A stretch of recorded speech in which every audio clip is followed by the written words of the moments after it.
Hey, third graders. I am really excited to be starting a new reading group book with you all today. The book is called A Boy Called Bat and is written by Elena K. Arnold. This is a very different book than we have been focusing on in reading groups. We are taking our social studies and history focus and moving it towards a fiction focus. And we all know that fiction books are not real. They can be based on real things. So this is more of a realistic fiction, which means it could be real or feel real, but it's not a true story about a true person. So, a little bit of information about this book. It is available on Epic if you would like to read it independently on Epic, or you can follow along in the read alouds with me, whatever you're comfortable doing. But a little bit of information is right here. So, we're going to read this together. For Bixby Alexander Tam, whose nickname is Bat, today is a good surprise day. Bat's mom, a veterinarian, has brought home a baby skunk. And for those of you that don't know, a veterinarian is a person who works with animals. So you might be familiar with who and what vets are, but that's just a little background. And here is the visual of the cover of the book. So we can see this is Bat. This is our main character. He's a very unique character. He does a lot of special things that make him so special and unique. And you might find yourself building connections with him and relating to things he does. And sometimes you might find yourself a little bit frustrated with some of his actions or some of his things.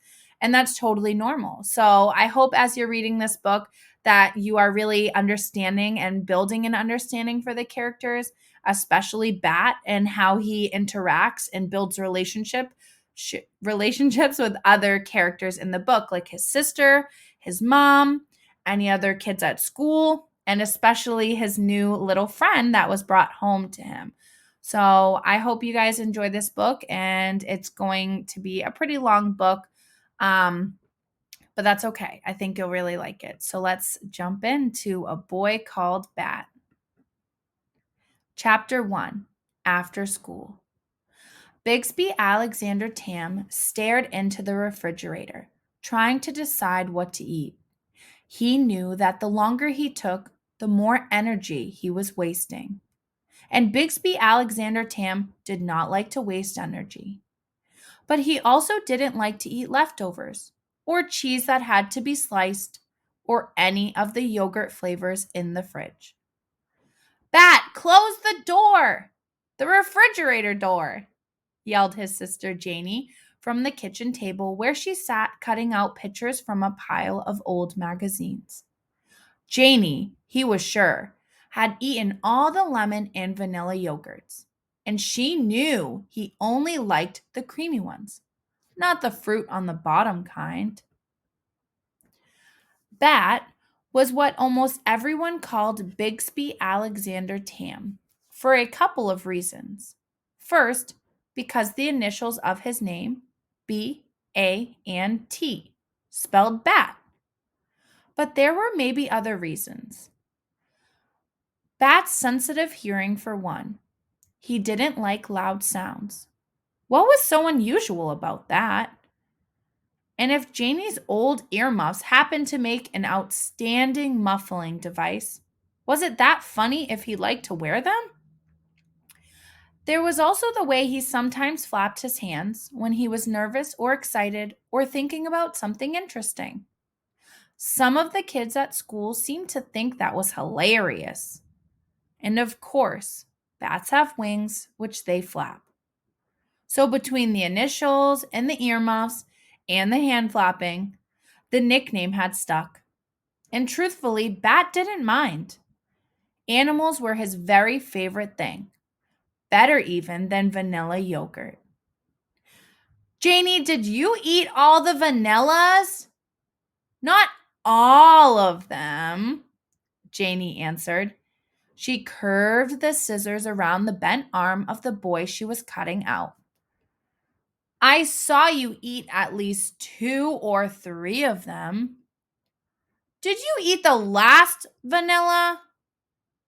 Yes, said Janie, and with a final snip, she freed the shiny paper boy. It was delicious. Of course it was delicious. All the vanillas were delicious. Well, said Bat, closing the refrigerator door a little harder than he needed to. Now there is nothing to eat. I wouldn't say there's nothing to eat, teased Janie. She knew she wasn't supposed to tease him. Well, I would, said Bat. Nothing I want to eat. Then you must not be very hungry. On Tuesdays and Thursdays, after Mom drove Bat home from school, she had to go back to work for a couple more hours. It was Janie's job to watch Bat. Thursdays were the hardest, and today was Thursday.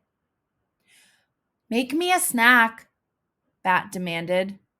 Make me a snack. What?